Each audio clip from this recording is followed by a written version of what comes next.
Hi friends, welcome to my YouTube channel. ಇವತ್ತಿನ ವಿಡಿಯೋದಲ್ಲಿ breakfast idli ಮಾಡ್ತಾಯಿದ್ದೀನಿ. ಆದರೆ ರೆಸಿಪಿ ಎಲ್ಲ ಏನೂ ತೋರಿಸ್ತಿಲ್ಲ. ಎಲ್ಲೋ ಹೋಗೋದಿತ್ತು, ಅರ್ಜೆಂಟಲ್ಲಿ ತುಂಬ ಬೇಗ ಮಾಡಬೇಕಿತ್ತು. ಹಾಗಾಗಿ ಮಾಡ್ತಾಯಿದ್ದೀನಿ. ಇಡ್ಲಿ ಪಾತ್ರೆ ಅಂದರೆ ನೈಟೇ ರುಬ್ಬಿ ಇಟ್ಕೊಂಡಿದ್ದೆ. ಹಾಗಾಗಿ ಎಲ್ಲನೂ ರೆಡಿ ಮಾಡಿಕೊಂಡು ಇಡ್ಲಿ ಪಾತ್ರೆ ತೊಗೊಂಡು ಬಂದು ಬೇಗ ಎಲ್ಲನೂ ತೆಗೆದಿಟ್ಬಿಟ್ಟು ಎಲ್ಲ ಒರೆಸಿ ಇಟ್ಟಿದ್ದೆ. ಇವಾಗ ಎಲ್ಲದಕ್ಕೂ ಆಯಿಲ್ ಹಚ್ಕೊಳ್ತಾ ಇದ್ದೀನಿ. ಅದಕ್ಕೆ ಫಸ್ಟು ನೀರು ಹಿಡಿದ್ಬಿಟ್ಟು ಇಟ್ಬಿಡೋಣ. ಯಾಕೆ ಅಂದರೆ ಸ್ವಲ್ಪ ಕಾಯ್ಕೊಳ್ತಾ ಇದ್ದರೆ ಅದು ಬಿಸಿಯಾಗಿದ್ದರೆ ಬೇಗ ಇಡ್ಲಿ ಆಗುತ್ತೆ ಅನ್ನೋದು ರೀಸನ್ಗೋಸ್ಕರ ಫಸ್ಟು ಇಡ್ಲಿಗೆ ನೀರು ಹಿಡ್ಕೊಂಡು ಅದನ್ನು ಬಿಸಿಗಿಟ್ಬಿಟ್ಟು ಆಮೇಲೆ ಎಣ್ಣೆ ಹಚ್ಚಿ ಇಡ್ಲಿ ಹಿಟ್ಟನ್ನ ಮಿಕ್ಸ್ ಮಾಡಿ ಬಿಡೋಣ.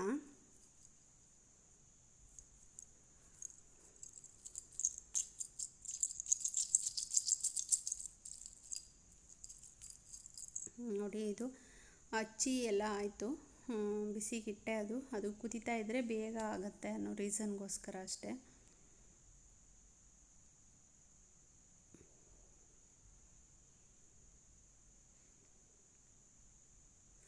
ಇವಾಗ ಫುಲ್ಲು ಇಡ್ಲಿ ಪಾತ್ರೆಗೆಲ್ಲ ಎಣ್ಣೆ ಹಚ್ಕೊಳ್ತೀನಿ.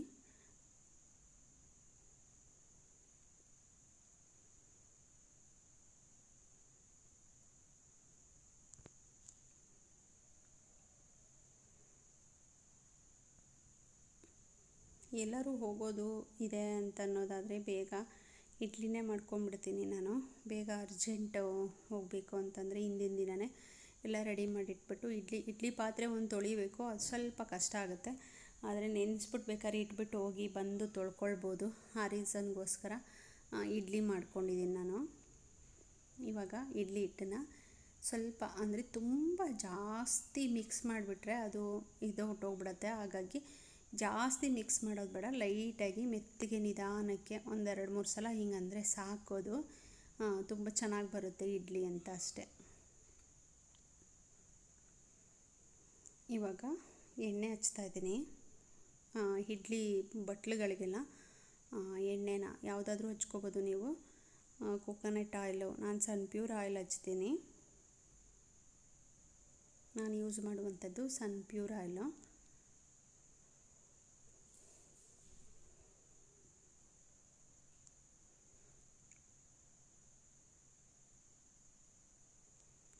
ನೀರು ಕಾಯ್ಕೊಳ್ತಾ ಇದ್ದರೆ ಈಸಿ ಆಗುತ್ತೆ ಅಂತ ಇಟ್ಟಿದ್ದೀನಿ.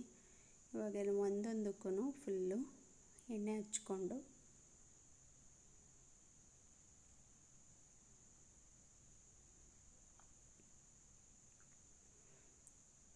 ಅದು ಇಡ್ಲಿ ಬಟ್ಲಿನಲ್ಲಿ ಕೆಳಗಡೆ ಸಣ್ಣ ಹೋಲಿದೆ.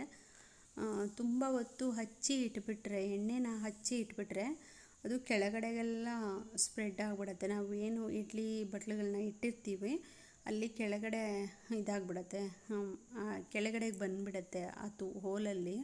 ಹಾಗಾಗಿ ಬೇಗ ಹಚ್ಬಿಟ್ಟು ಒಂದು ಸೈಡಿಂದ ಈ ರೀತಿಯಾಗಿ ತೊಗೋಬೇಕು. ಇಡ್ಲಿ ಹಾಕಬೇಕಾದ್ರೆ ಇಡ್ಲಿ ಪಾತ್ರೆಗೆ ಹಂಗೆ ಮಿಕ್ಸ್ ಮಾಡಿ ಫುಲ್ಲು ಆ ಥರ ತೊಗೋಬಾರ್ದು. ಒಂದು ಸೈಡಿಂದ ನೀಟಾಗಿ ಹಿಂಗೆ ಒಂದು ತೊಗೊಂಡ್ರೆ ಒಂದು ಇಡ್ಲಿ ಆಗಬೇಕು. ಆ ರೀತಿ ತೊಗೊಂಡು ಹಾಕಬೇಕು. ನೋಡಿ, ಈ ಥರ ಇದನ್ನು ಒಂದು ಸಾರಿ ಹಿಂಗೆ ಟಾಪ್ ಮಾಡಿದ್ರೆ ನೀಟಾಗಿ ಇದಾಗುತ್ತೆ ಅನ್ನೋದಕ್ಕೋಸ್ಕರ ನಾನು ಎಲ್ಲ ಬಟ್ಲುಗಳಿಗೂ ಇಡ್ಲಿ ಹಾಕ್ಕೊಂಡು ಆ ರೀತಿಯೇ ಟ್ಯಾಪ್ ಮಾಡಿಬಿಟ್ಟು ಇಟ್ಟರೆ ಅದು ಇಡ್ಲಿ ಒಂದೇ ಥರ ಬರುತ್ತೆ ಅಂತ ಹೇಳಿ, ಎಲ್ಲ ಫಿಲ್ ಆಗುತ್ತೆ ಅಂತ ಹೇಳಿ ಹಾಗೆ ಮಾಡ್ತೀನಿ.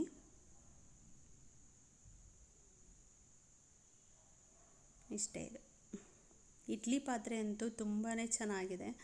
ನಾನು ಇದ್ರ ಬಗ್ಗೆ ಒಂದು ವಿಡಿಯೋ ಹಾಕಿದ್ದೀನಿ. ಸುಮಾರು ಜನ ನನಗೆ ಮೆಸೇಜ್ ಮಾಡಿದರು, ಇಡ್ಲಿ ಪಾತ್ರೆ ಎಲ್ಲಿ ಸಿಗುತ್ತೆ, ಅದು ಎಷ್ಟದು ಅಂತ ಹೇಳಿ. ತುಂಬಾ ಇಷ್ಟ ಆಯಿತು. ನಾವು 3 ಜನ ನಮ್ಮ ಸಿಸ್ಟರು, ನನ್ನ ತಂಗಿ ಮತ್ತು ನಮ್ಮ ಅಕ್ಕ, ನಾವು ಎಲ್ಲರೂ ಒಟ್ಟಿಗೆ ತೊಗೊಂಡ್ವಿ ನಾವು.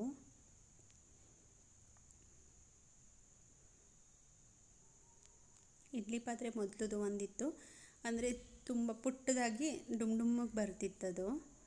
ಅದು ಸ್ವಲ್ಪ ತುಂಬ ದಿನದ್ದಾಗಿರೋದ್ರಿಂದ ಒಳಗಡೆ ಇಟ್ಟಾಗ ಓರೆಗೆ ಬರ್ತಿತ್ತು. ಹಾಗಾಗಿ ಅದನ್ನು ಇಟ್ಕೊಂಡಿದ್ದೀನಿ. ಒಂದೊಂದ್ಸಲ ಯಾವಾಗಾದರೂ ಅದೂ ಯೂಸ್ ಮಾಡೋಣ ಅಂತ ಹೇಳಿಬಿಟ್ಟು ತಟ್ಟೆ ಇಡ್ಲಿನೂ ಕೂಡ ಇದೆ, ಇಡ್ಲಿ ಪಾತ್ರೆನೂ ಇರಲಿ ಅಂತ ಅಂದ್ಬಿಟ್ಟು ಇದೊಂದು ತೊಗೊಂಡೆ. ಇದಂತೂ ತುಂಬಾ ಚೆನ್ನಾಗಿದೆ, ನನಗಂತೂ ತುಂಬ ಇಷ್ಟ ಆಯಿತು. ಇವಾಗ ಇದೆಲ್ಲ ಆದಮೇಲೆ ಎತ್ತಿಟ್ಬಿಟ್ಟು ಒಂದು ಸಲಕ್ಕಾಗಲ್ಲ, ಇನ್ನೂ ಒಂದು ಸಲ ಹಾಕಬೇಕು ಇಡ್ಲಿನ. ಇಲ್ಲಿ ಎತ್ತಿಟ್ಬಿಟ್ಟು ಫುಲ್ಲು ಇಡ್ಲಿ ಪಾತ್ರೆದು ಮುಚ್ಚಳ ಮುಚ್ತಾ ಇದ್ದೀನಿ. ಮುಚ್ಚಿ ಅದು ಚೆನ್ನಾಗಿ ಒಂದು 15 ಮಿನಿಟ್ಸ್, ಕಾಲು ಗಂಟೆ ಬೇಯಬೇಕು. ಮಧ್ಯ ಬೇಕಾದರೆ ನಾವು ತೆಗೆದು ಕೂಡ ನೋಡ್ಬೋದು, ತೊಂದರೆ ಇಲ್ಲ. ಇವಾಗ ನಾನು ಚಟ್ನಿ ಮಾಡ್ಕೋಬೇಕು. ಅದಕ್ಕೆ ಸಾಂಬಾರು ಮಾಡೋಣ ಅಂದ್ಕೊಂಡಿದ್ದೆ, ಸ್ವಲ್ಪ ಲೇಟ್ ಆಗುತ್ತೆ, ಇವಾಗ ಆಗಲ್ಲ ಅಂತ ಹೇಳಿ ಇದನ್ನೇ ಮಾಡಿದೆ, ಕಡಲೆ ಬೀಜದ ಚಟ್ನಿನೇ ಮಾಡಿದೆ. ಬಾಣಲಿನ ಕಾಯಕ್ಕಿಟ್ಟಿದ್ದೀನಿ.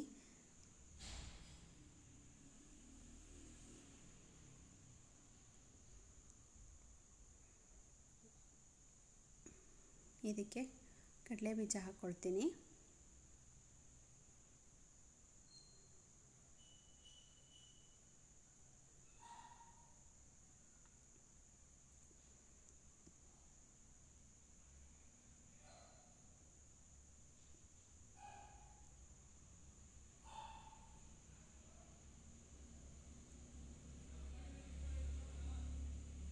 ಕಡಲೆ ಬೀಜ ಹಾಕ್ಕೊಂಡು ಚೆನ್ನಾಗಿ ಕೆಂಪಗಾಗೋ ಹಂಗೆ ನಾವು ಕೈಯಲ್ಲಿ ಹಿಂಗೆ ಬಿಡಿಸಿದ್ರೆ ಸಿಪ್ಪೆ ಅದು ಎಲ್ಲ ಫುಲ್ಲು ಬಿಡಿಸ್ಕೊಂಡು ಬರಬೇಕು. ಅಲ್ಲಿವರೆಗೂ ಅದನ್ನು ನಾವು ಹುರ್ಕೊಳ್ಳೋಣ. ಹುರ್ಕೊಂಡು ಇದನ್ನು ಒಂದು ಮೊರಕ್ಕೆ ಶಿಫ್ಟ್ ಮಾಡ್ಕೊಳ್ತೀನಿ. ಬಾಣಲಿಲೇ ಬಿಟ್ಟರೆ ಸೀದೋದಂಗೆ ಆಗ್ಬಿಡತ್ತೆ, ಹಾಗಾಗಿ ಅದಕ್ಕೆ ನಾನು ಮೊರಕ್ಕೆ ಹಾಕ್ಕೊಳ್ತಾ ಇದ್ದೀನಿ. ನೋಡಿ, ಹೀಗೆ ಮೊರಕ್ಕೆ ಹಾಕ್ಕೊಂಡು ಫುಲ್ಲು ಇದನ್ನು ಹಾರಕ್ಕೆ ಒಂದು ಸೈಡ್ ಇಟ್ಬಿಟ್ಟು ಅಗಲ ಮಾಡಿಬಿಟ್ಟು ಒಂದು ಸೈಡಿಗೆ ಇಟ್ಬಿಡ್ತೀನಿ, ಹಾರ್ಕೊಳ್ಳಿ ಅದು. ಇವಾಗ ಒಂದು ಮಿಕ್ಸಿ ಜಾರ್ಗೆ ಕಡಲೆ ಬೀಜ ಫುಲ್ಲು ಹಾರಿದ ಮೇಲೇ ಸಿಪ್ಪೆ ಬಿಡೋದು, ಸ್ವಲ್ಪ ನಮಗೂ ತಾಳ್ಮೆ ಬೇಕಷ್ಟೇ, ಕಾಯಬೇಕು, ಅದು ಫುಲ್ಲು ಹಾರಲಿಕ್ಕೆ ಬಿಟ್ಬಿಡಬೇಕು. ಇವಾಗ ಒಂದು ಮಿಕ್ಸಿ ಜಾರ್ ತೊಗೊಂಡು ಇದಕ್ಕೆ ಬೇರೆದೆಲ್ಲ ಹಾಕ್ಕೊಳ್ಳೋಣ. ಕಡಲೆ ಬೀಜ ಒಂದ್ಬಿಟ್ಟು, ಕರಿಬೇವು, ಬೆಳ್ಳುಳ್ಳಿ ಮತ್ತು ಬೇಡಿಗೆ ಮೆಣಸಿನ್ಕಾಯಿ, ಖಾರ ಮೆಣಸಿನ್ಕಾಯಿ. ಈಗ ಬೇಡಿಗೆ ಮೆಣಸಿನ್ಕಾಯಿ ಹಾಕ್ತಾಯಿದ್ದೀನಿ, ನೆಕ್ಸ್ಟು ಖಾರ ಮೆಣಸಿನ್ಕಾಯಿ ಹಾಕ್ಕೊಳ್ತಾಯಿದ್ದೀನಿ. ನಿಮ್ಮ ಖಾರಕ್ಕೆ ಎಷ್ಟು ಬೇಕೋ ಅಷ್ಟು ನೋಡಿಕೊಂಡು ಹಾಕ್ಕೊಳ್ಳಿ. ಉಪ್ಪು, ಹುಣಸೆಹಣ್ಣು, ಒಂದು 4 ಕಾಳು ಒಂದು 5-6 ಕಾಳು ಮೆಣಸು ಹಾಕಿ, ತುಂಬ ಟೇಸ್ಟ್ ಚೆನ್ನಾಗಿ ಬರುತ್ತೆ ಚಟ್ನಿ ಅಂತ. ಇವಾಗ ಕಡಲೆ ಬೀಜ ಹಾರಿರೋದನ್ನು ಎಲ್ಲ ಸಿಪ್ಪೆ ತೆಗೆದು ಎಲ್ಲ ಕ್ಲೀನ್ ಮಾಡಿ ತೊಗೊಂಡು ಬಂದಿದ್ದೀನಿ. ಕಡಲೆ ಬೀಜ ಹಾಕ್ಕೊಂಡು ಇದಕ್ಕೆ ನೀರು ಹಾಕ್ಕೊಂಡು ನಮಗೆ ಎಷ್ಟು ಬೇಕೋ ಅಷ್ಟು ಹಾಕ್ಕೊಂಡು ರುಬ್ಕೊಂಡು ಬಂದಿದ್ದೀನಿ. ಅದು ಮಿಕ್ಸಿ ಜಾರು ಪುಟಾಣಿದಾಗೋಯ್ತು, ಹಾಗಾಗಿ ನಾನು ಅಲ್ಲೇ ಚೇಂಜ್ ಮಾಡಿಕೊಂಡೆ.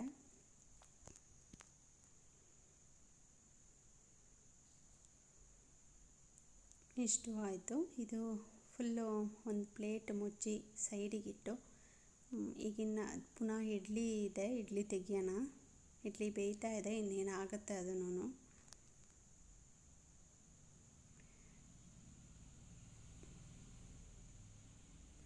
ಬೇಕಾದರೆ ನಾವು ಈ ರೀತಿಯಾಗಿ ತೆಗೆದು ಅದನ್ನು ಮಧ್ಯ ಬೇಕಾದ್ರೆ ನೀರಲ್ಲಿ ಮುಟ್ಬಿಟ್ಟು ಕೈನ, ಆಮೇಲೆ ಇಡ್ಲಿ ಮುಟ್ಟಿದ್ರೆ ಅದು ಅಂಟಿದ್ರೆ ಬೆಂದಿಲ್ಲ ಅಂತ, ಅಂಟದೇ ಇದ್ದರೆ ಬೆಂದಿದೆ ಅಂತ. ನೋಡಿ, ಬಿಸಿ ಬಿಸಿ ಇಡ್ಲಿ ರೆಡಿ.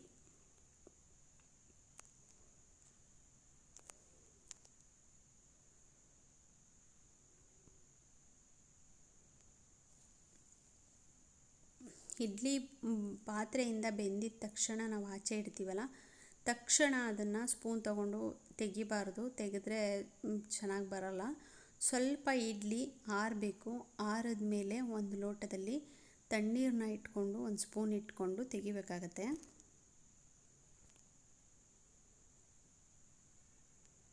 ನೋಡಿ, ಒಳ್ಳೆ ಫ್ಲವರ್ ಥರ ಕಾಣ್ತಿದೆ. ಒಂದು ಪ್ಲೇಟಲ್ಲಿ 6 ಇಡ್ಲಿ ಮಾಡ್ಬೋದು, ಹಾಗೆ 4 ಪ್ಲೇಟ್ ಇದೆ. ಒಟ್ಟಿಗೆ ಒಂದು ಸಾರಿ 24 ಇಡ್ಲಿ ಮಾಡ್ಬೋದು. ನೋಡಿ ಈ ರೀತಿಯಾಗಿ ಬರುತ್ತೆ. ಹಾರಿದರೆ ಹಿಂಗೆ ಬೇಗ ಬಂದುಬಿಡುತ್ತೆ, ಹಾರಲಿಲ್ಲ ಅಂದರೆ ಸ್ವಲ್ಪ ಒಂಥರ ಆಗಿಬಿಡುತ್ತೆ. ತುಂಬಾ ಸಾಫ್ಟಾಗಿ ಇಡ್ಲಿ ಚೆನ್ನಾಗಿ ಬಂದಿತ್ತು, ತುಂಬಾ ಚೆನ್ನಾಗಾಗಿತ್ತು ಇಡ್ಲಿ ಕಡಲೆಕಾಯಿ ಚಟ್ನಿ ಅಂತೂ.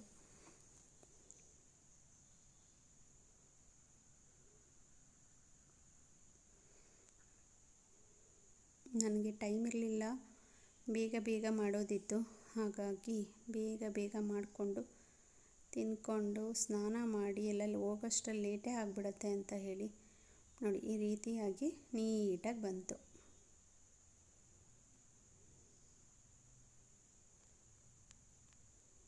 ನಾವು ಪುನಃ ಇಡಬೇಕಿದ್ರೆ ಇಡ್ಲಿ ಬೇಯಿಸೋಕ್ಕೆ ಅದೇ ಪಾತ್ರೆಯಲ್ಲಿ ಇಟ್ಟರೆ, ಅದೇ ಬಟ್ಲಿನಲ್ಲಿ ಪುನಃ ಎಣ್ಣೆ ಹಚ್ಬಿಟ್ಟು ಇಡಬೇಕಾಗತ್ತೆ.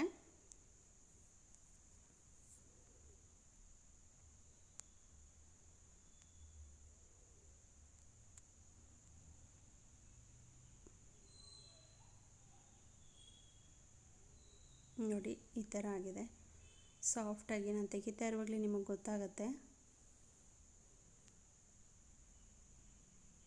ಇವಾಗ ಹಾಟ್ ಬಾಕ್ಸ್ ಮುಚ್ಚಿಬಿಟ್ಟು, ಯಾರೋ ಮಧ್ಯ ಬಂದರು ನಾನು ಇಡ್ಲಿ ಮಾಡ್ತಿರ್ಬೇಕಿದ್ರೆ, ಹಾಗಾಗಿ ಅವರಿಗೆ ಕಾಫಿಗಿಟ್ಟು ಮಧ್ಯ ಮಧ್ಯ 1 ಲೋಟ 2 ಲೋಟ ಈ ಥರ ಕಾಫಿ ಮಾಡ್ತಿರ್ಬೇಕಾಗತ್ತೆ.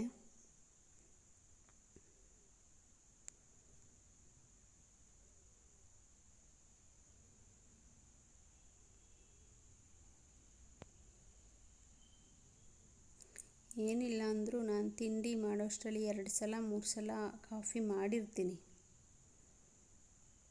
ಅವಾಗವಾಗ ಯಾರಾದರೂ ಬರ್ತಿರ್ತಾರೆ, ಹಾಗಾಗಿ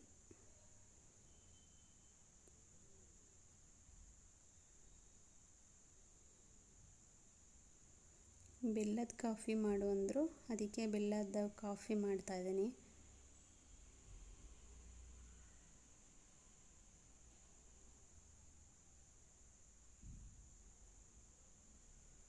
ಕಾಫಿ ರೆಡಿ.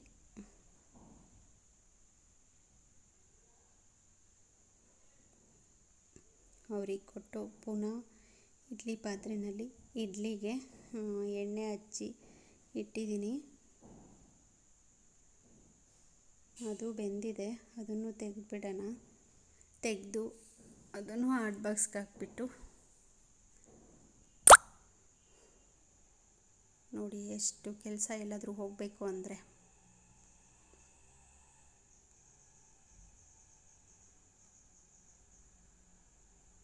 ಇದನ್ನು ಕೂಡ ಒಂದು ಸ್ಪೂನ್ನಲ್ಲೇ ಎಲ್ಲ ಫುಲ್ಲು ಬೇಗ ಬೇಗ ತೆಕ್ಕೊಂಡೆ ನಾನು.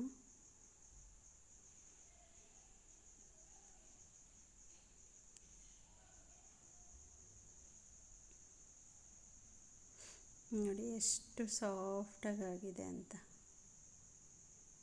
ತೋರಿಸ್ಲಿಕ್ಕೆ ಸ್ವಲ್ಪ ಟೈಮ್ ಇರಲಿಲ್ಲ, ಹಾಗಾಗಿ ಬೇಗ ಬೇಗ ಬೇಗ ಬೇಗ ಮಾಡಿದ್ದಾಯಿತು.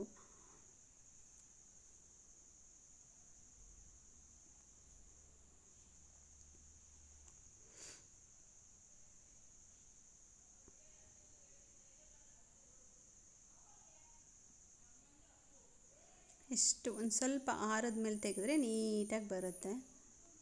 ಬಿಸಿ ಇದ್ದಾಗಲೇ ತೆಗಿಯೋಕ್ಕೆ ಹೋದರೆ ಚೆನ್ನಾಗಿ ಬರಲ್ಲ.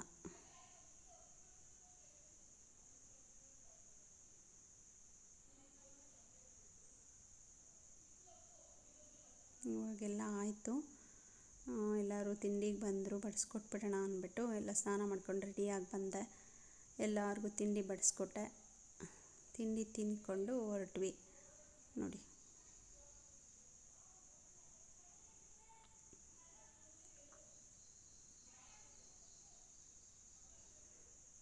ಈ ವಿಡಿಯೋ ಇಷ್ಟ ಆದರೆ ಲೈಕ್ ಮಾಡಿ, ಶೇರ್ ಮಾಡಿ, ಸಬ್ಸ್ಕ್ರೈಬ್ ಮಾಡ್ಕೊಳ್ಳಿ ಅಂತ ಹೇಳ್ತಾ ಈ ವಿಡಿಯೋನ ನಾನು ಮುಗಿಸ್ತಾ ಇದ್ದೀನಿ.